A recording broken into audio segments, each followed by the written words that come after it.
Mas gostaríamos de agradecer ao Dr. Vani por concordar em participar do painel Vida no Campo esta tarde.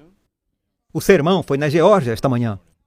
Ok, então dedicamos cerca de 20 minutos para a vida no campo, portanto, eu gostaria de perguntar se você pode nos dar algum aspecto mais espiritual sobre a vida no campo em geral, sobre o seu ponto de vista a respeito.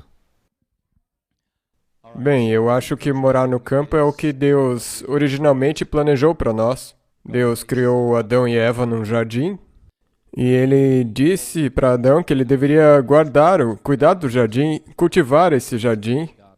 E cultivar não necessariamente significa trabalhar, porque essa palavra em hebraico significa manter, tomar cuidado. E parece que Adão falhou nessa tarefa, porque ele deixou Satanás entrar no jardim. Então Adão tem essa responsabilidade espiritual para com a terra, que era manter Satanás fora da terra. Eu já notei que quando as pessoas vivem em ambientes urbanos, elas frequentemente se desconectam dos ciclos da natureza e, portanto, frequentemente se desconectam do próprio Criador. Então, se você acha que leite vem do supermercado e essa é a única coisa que você pensa quando você tenta pensar de onde vem o leite, você vai ter um senso de desconexão com Deus. E assim que você começa a cuidar de um pedaço de terra, nem que seja de 3 por 3 metros, você começa a ficar consciente dos ciclos da natureza. Você começa a perceber a necessidade do orvalho de manhã e de tarde. E durante os meses de verão, você espera que a chuva refrescante chegue.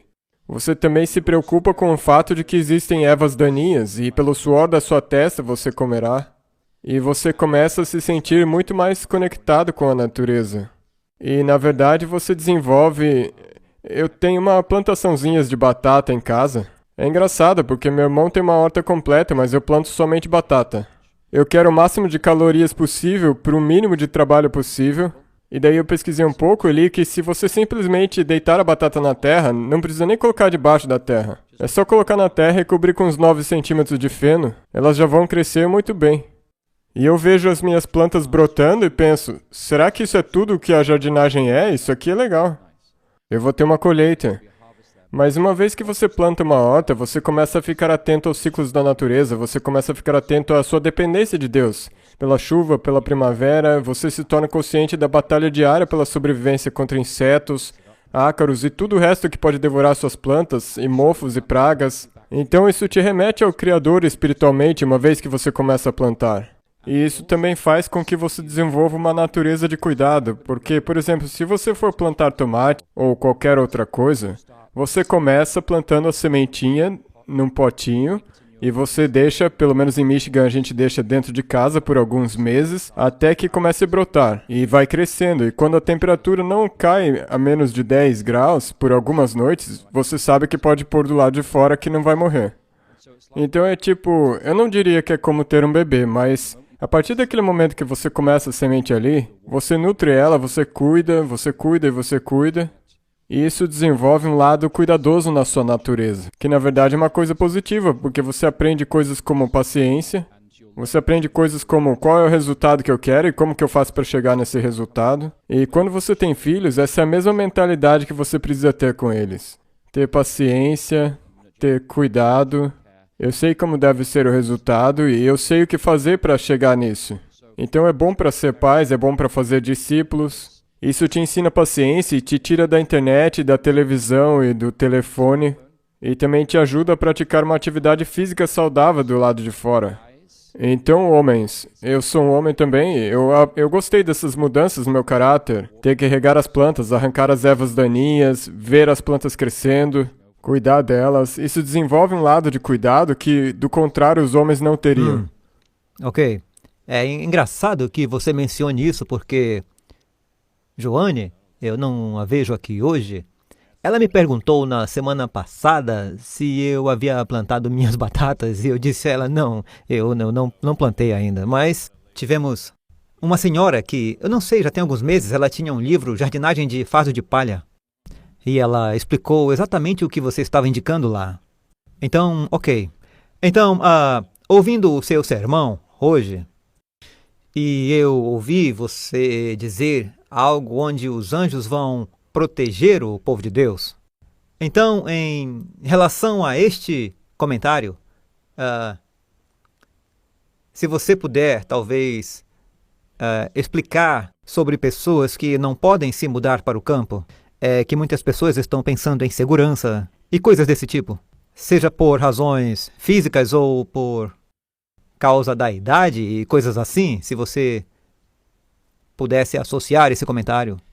Isso é uma coisa muito geral, mas existem pessoas que estão morando em cidades nos Estados Unidos e elas pioraram muito nos últimos 10 anos. Certo? Elas se tornaram mais violentas, as leis e a ordem estão se desintegrando, muitos crimes violentos, muitas drogas, e se tornando a cada dia menos e menos parecido com o lugar que você queira criar suas crianças. Se você é uma pessoa de idade vivendo sozinha e você, por exemplo, precisa de acesso ao hospital para fazer hemodiálise toda semana, você precisa morar perto de um centro médico, não tem como fugir disso. Então todos nós estamos tendo que tomar decisões difíceis e rápidas. Mas a boa notícia da Bíblia é que não é um pecado se você morar nos subúrbios de Atlanta ou numa área rural no Tennessee. Nenhuma dessas escolhas é um pecado, de acordo com o que eu vejo nas Escrituras. Mas Deus pede que nós façamos o nosso melhor com aquilo que nós temos. Mas tem algumas pessoas que estão literalmente amarradas a um ambiente mais urbano por causa de, por exemplo, tratamento de saúde, por cuidar de algum parente de idade que não pode se mudar. O seu emprego pode te exigir ficar na cidade. Mas o que eu tenho visto é que cada vez mais pessoas que não são cristãs estão saindo das cidades. Então, se você olhar para o leste do Tennessee, na área de Greenville, tudo que chega ao mercado está sendo comprado por pessoas de Nova York. Mesmo antes de chegar no mercado, as propriedades já são vendidas. Então, até mesmo as pessoas seculares estão enxergando que os benefícios de viver numa cidade estão se desintegrando. E essas pessoas estão procurando mudar para o campo como um lugar de refúgio. Então, minha sugestão, o meu conselho é que se você tiver recursos e possibilidade de mudar para um lugar mais quieto, nós sabemos pelo espírito de profecia que o sinal para mudar para o campo é a lei dominical ser aprovada.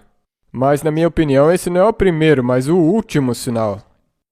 Mas, como pessoas sábias, nós podemos ver o que está acontecendo.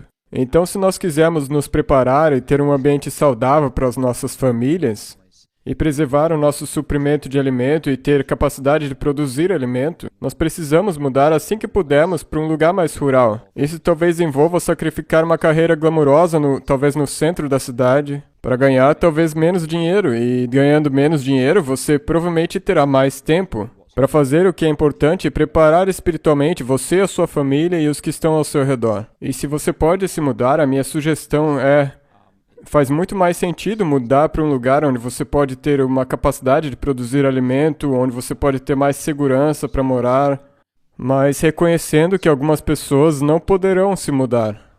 E elas estão amarradas à cidade ou aos subúrbios por causa de questões de saúde, educação ou de alguma outra razão, e nós não queremos condenar essas pessoas que fizeram essas escolhas. Se você tem essa possibilidade, Deus te deu os meios para fazer isso, Deus seja louvado.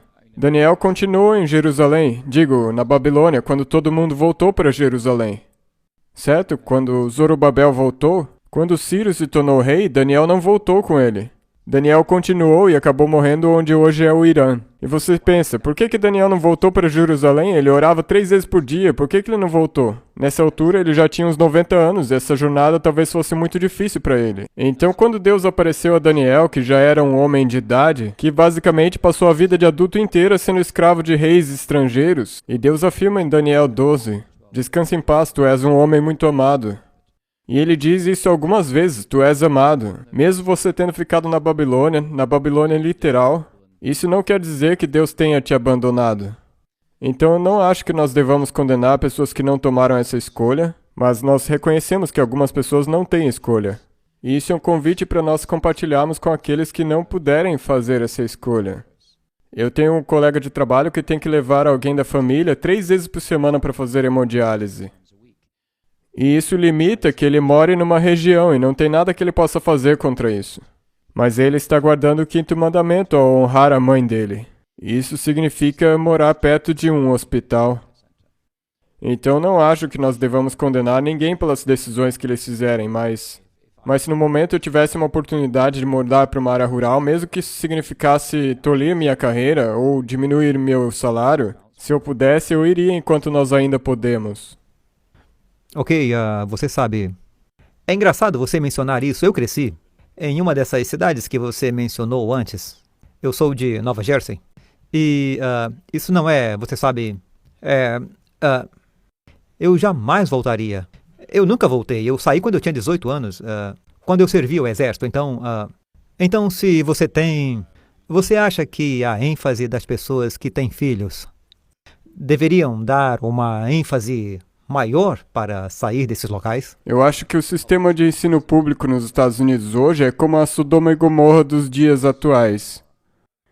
Sem ser muito específico, quando a Flórida aprovou a lei que a mídia chamou de Lei Não Fale de Gay, o que os legisladores da Flórida estavam dizendo é: ninguém pode ensinar crianças de jardim e pré-escola sobre orientação sexual ou identidade de gênero. Isso nem deveria ser um ponto de discussão nas escolas públicas, nem deveria ser ensinado, a maior parte disso é besteira mesmo. Então nós vemos que as escolas públicas não mais são centros de aprendizado, mas são centros de indoutrinação e ideologia sem Deus. Então, se você tiver a chance de fazer educação domiciliar ou colocar seus filhos numa educação cristã, mesmo isso é questionável hoje em dia, mas até mesmo sair das cidades é sábio se você valorizar a salvação eterna dos seus filhos. Porque o que acontece nas escolas hoje, sabe, tem muitas drogas, muito álcool, muita promiscuidade. Se você falar com as crianças do sistema público de ensino, vão te dizer que mais ou menos a metade ou um terço das crianças não mais se identifica como hétero. Se identificam como queer ou questionante ou não binários, porque é isso que é legal hoje em dia. Então nós temos visto a indoutrinação das crianças hoje em dia. E assim como no livro de Jonas, as pessoas de Nínive não sabiam a diferença entre a esquerda e a direita. E as nossas crianças e nação estão sendo doutrinadas, eles não sabem mais o que é certo e errado. E eles estão pagando uma terrível consequência com toda a imoralidade que vem com isso. Então eu encorajo as pessoas e os pais a seriamente considerarem: será que Deus não está abrindo uma porta para mudar para uma área mais rural? E se necessário fazer educação domiciliar para proteger as crianças o máximo possível? Amém. Amém. Então, você tem uma pergunta? Ok.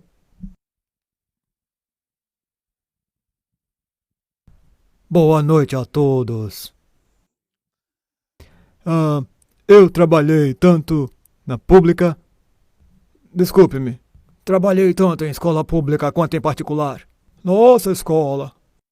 Não tem diferença. Não mais. Deixe-me colocar dessa maneira.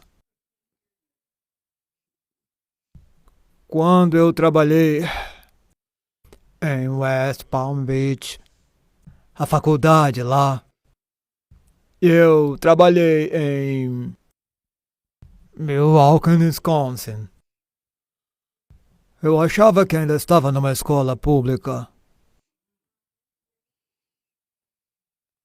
E eu sei como devíamos agir. Mas não há nada como educar seus filhos em casa. Porque eu sei que não é a mesma coisa. Educar filhos em casa e estar nas instituições adventistas é quase a mesma coisa que estar numa escola pública. E se eu puder comentar sobre o que o irmão disse, o sistema de educação adventista na América do Norte atualmente está andando na beira de um precipício. Parte disso são feridas causadas pelo próprio sistema, e parte é porque, especialmente na educação superior, mais e mais da nossa liderança estão promovendo abertamente teoria crítica de gênero. Na Walla Walla já é o segundo ano que promoveram um evento do orgulho gay. O primeiro foi no ano passado, o segundo foi nesse ano agora. E me parece que nas nossas escolas existem dois processos importantes rolando sobre o sistema de educação superior. E ambos esses processos procuram forçar instituições cristãs, inclusive adventistas, a criar um ambiente acolhedor para a comunidade LGBTQ+.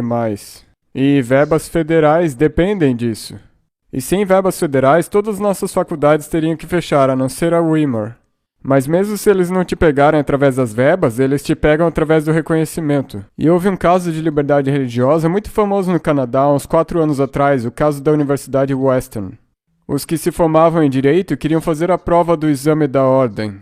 E a Associação da Ordem dos Advogados disse que até essa universidade, Case Western, Até que vocês mudem a definição de casamento, nós não vamos aceitar formandos da sua instituição. E isso foi para a Suprema Corte e a Ordem dos Advogados ganhou e essa universidade cristã perdeu. Então o que nós veremos é que as nossas instituições serão atacadas a partir de dois frontes. Ou vocês se dobram à revolução sexual, vão perder o financiamento estudantil, o que acabaria com essas faculdades. Ou o sistema de licenciamento e reconhecimento vai dizer para as faculdades: nós exigimos que vocês sejam mais afirmativos para a comunidade LGBTQ, ou vocês vão perder o reconhecimento pelo Ministério da Educação e ninguém vai querer estudar mais lá. E essas são as pressões internas. Agora, do lado de dentro, temos muitos líderes que beberam do suquinho envenenado do politicamente correto. E abertamente estão promovendo Sodoma e Gomorra dentro das nossas instituições. A propósito, isso daqui está sendo transmitido? Você está sendo transmitido agora mesmo. Sim, transmissão ao vivo, agora mesmo. Então, eu não vou retirar o que disse porque é verdade. Nós estamos cometendo o suicídio das nossas instituições. Nós perdemos a coragem de nos opor à mentalidade cultural da moda. Esquecemos que ser discípulos de Jesus significa nadar contra a corrente popular. E estamos fazendo tudo o que podemos para receber os aplausos desse mundo caído sem Deus. E é difícil ver como Deus poderia abençoar isso. E como resultado disso, eu acho que pais dos Estados Unidos que querem que seus filhos recebam uma educação, talvez seria melhor que eles enviassem seus filhos para estudar numa faculdade, por exemplo, nas Filipinas, ou na África Oriental, no Quênia, ou na Argentina. Eles têm uma escola de medicina excelente, $200 por mês com tudo incluso. Você não tem como achar por mais barato que isso. E eles aceitam também pessoas que não falam espanhol lá.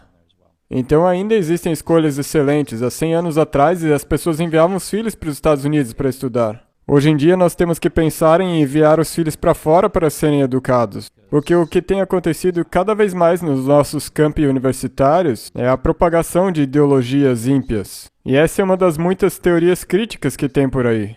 Então, obrigado, irmão. O que você mencionou é relevante. Precisamos estar atentos ao fato de que Deus sempre tem pessoas que não curvaram sua vontade a Baal. E quando falamos de algo como um todo, e pode até ser a maioria, precisamos dizer há alguns, porque há alguns que estão de pé.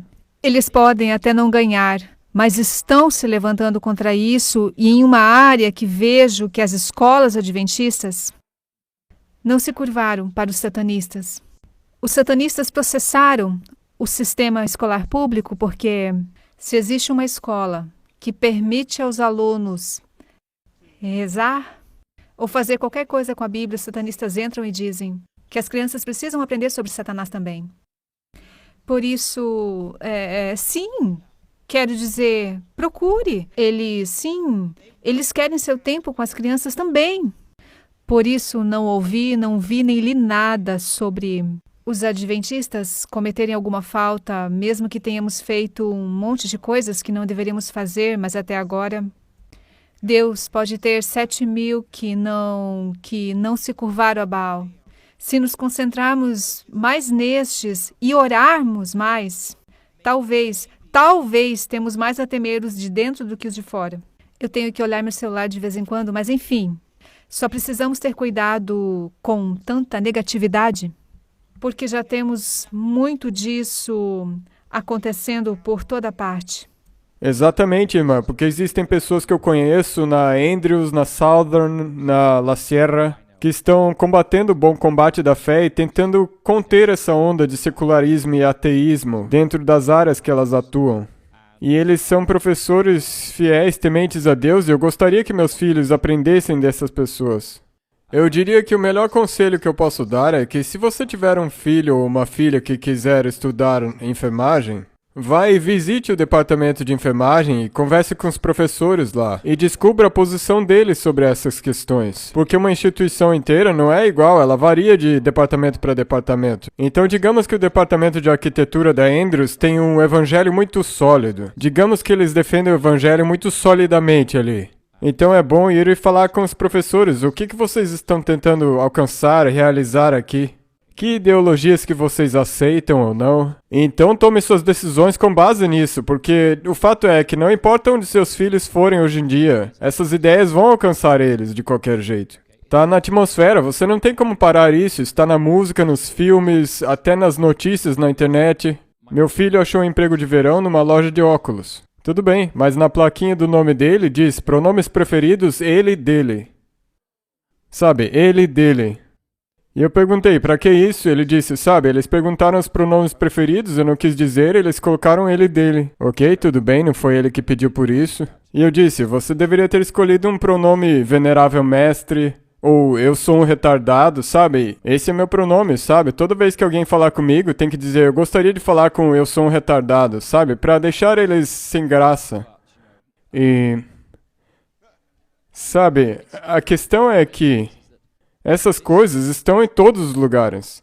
Está em Hollywood, na Disney, a Disney está promovendo isso. Então achar que as suas crianças não vão ser expostas a isso, mesmo que morem numa ilha em algum lugar, não é uma coisa muito real.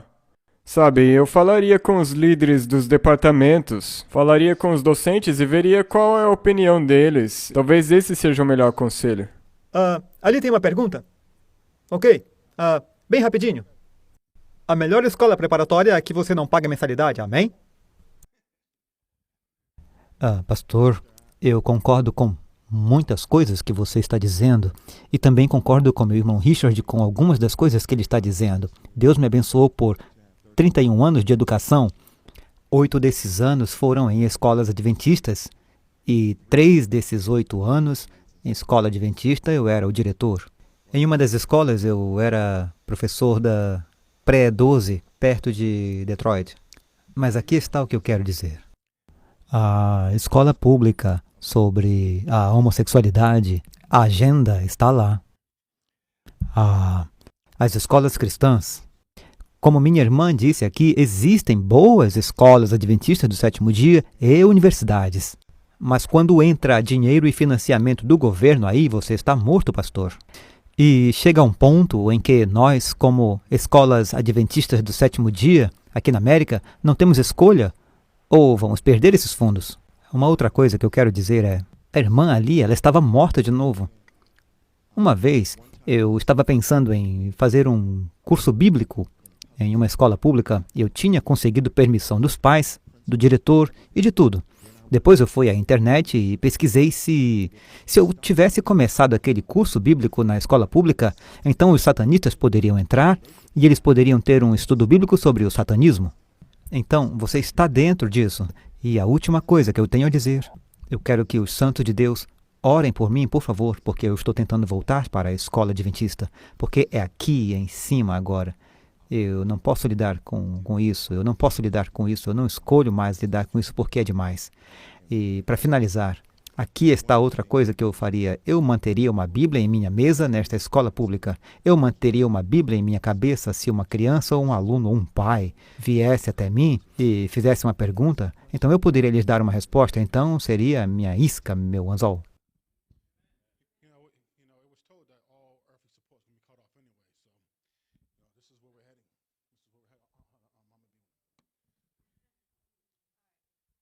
A pergunta da Mama Bi é: que impacto o movimento LGBTQ tem sobre as organizações sem fins lucrativos? Essa é uma boa pergunta. De acordo com as regras da Receita Federal dos Estados Unidos, ninguém automaticamente tem o direito de receber o status de organização sem fins lucrativos. A Receita é que tem que determinar se a sua organização contribui para o bem comum da sociedade. Existe um teste de bem público, bem comum. E mais cedo ou mais tarde, aqueles que discordam com as leis de orientação sexual ou identidade de gênero que estão vindo por aí, serão vistas como agindo em desarmonia com o bem da sociedade, e elas perderão esse status de organização sem fins lucrativos. Então, no final das contas, isso vai desaparecer. Basicamente, existe um teste de benefício público. Você tem que estar beneficiando a sociedade. Agora, nós temos o que é conhecido como Lei da Igualdade aqui nos Estados Unidos da América. Vocês já ouviram dessa Lei da Igualdade? Então, a Lei da Igualdade foi basicamente uma série de exclusões, excluindo todas as proteções contra pessoas que desejam diferenciar pessoas com base na orientação ou identidade de gênero. E essa lei basicamente adicionou a identidade de gênero e orientação sexual como classes protegidas na Lei de Direitos Civis. Então, atualmente, você não pode diferenciar pessoas baseando-se na idade, sexo ou origem étnica. E eles vão adicionar a identidade de gênero e orientação sexual. Mas parte do problema é que todas as orientações sexuais estão inclusas nisso. Todas as orientações sexuais. O que significa? E uma orientação sexual é geralmente definida como uma atração sexual exclusiva por X, Y ou Z. Então, se eu tenho uma orientação sexual exclusiva por, digamos, porquinhos da Índia, eu seria um porquinfóbico, digo, um porquinhófilo. Isso não pode ser usado contra mim. E se você for um candidato a um emprego numa escola primária, e você disser, a minha orientação sexual é que eu sou atraído por menores, ou seja, um pedófilo, de acordo com a lei da igualdade, isso não poderá ser usado contra você num processo seletivo. E se você tiver interesse por animais, isso é chamado de zoofilia ou bestialismo, isso não pode ser usado contra você. E se você tiver interesse por motos, que é uma coisa majoritariamente de homens brancos de meia idade da classe trabalhadora, arrombando funerárias e tendo relação com gente morta, o que tipicamente é uma fração muito pequena da sociedade, isso não poderia ser usado contra você.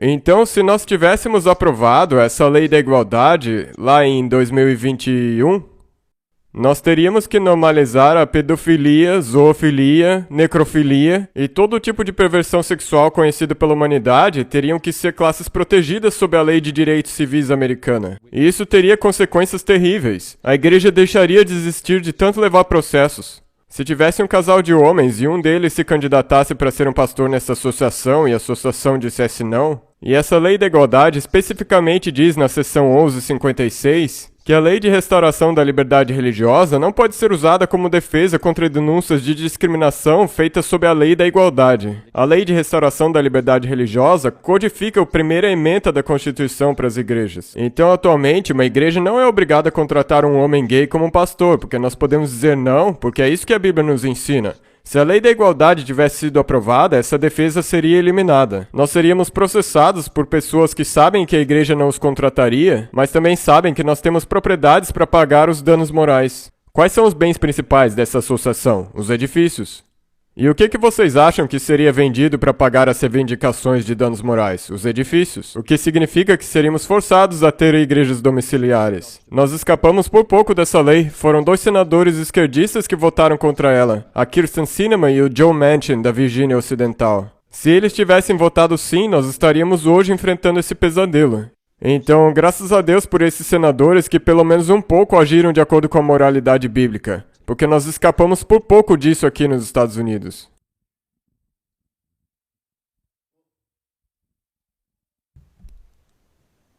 Nós agradecemos ao Dr. Vine pelas palavras. Deus o abençoe.